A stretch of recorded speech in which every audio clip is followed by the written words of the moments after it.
ఆమె పేరు జ్ఞానేశ్వరి. పుట్టుకతోనే ఆమెకు ఒక వరం వచ్చింది, జ్ఞాననేత్రం. ఈ నేత్రంతో కనిపించని లోకాలు, దాగి ఉన్న రహస్యాలు, భవిష్యత్తులోని జాడలు కూడా ఆమెకు స్పష్టంగా కనిపిస్తాయి. కాని అంతేకాదు, ప్రకృతి శక్తులన్నింటిపైన ఆమెకు ఆధిపత్యముంది. అగ్నిని పిలిపించి దాన్ని తన చుట్టూ నాట్యం చేయిస్తుంది. నీటిధారను ఆజ్ఞాపించి దానిని కవచంలా మలుస్తుంది. గాలిని ఆదేశించి తుఫాన్లను ఆపగలదు.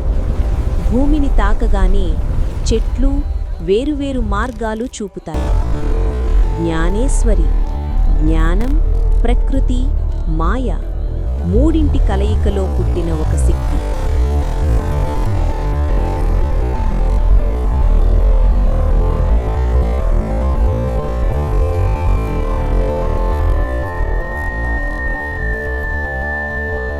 ప్రాచీన సోదరుల గాథ. మాయ, శక్తి, సాహసం కలిసిన ప్రయాణం త్వరలో మీ ముందుకు రాబోతోంది. నక్షత్రం, కత్తి,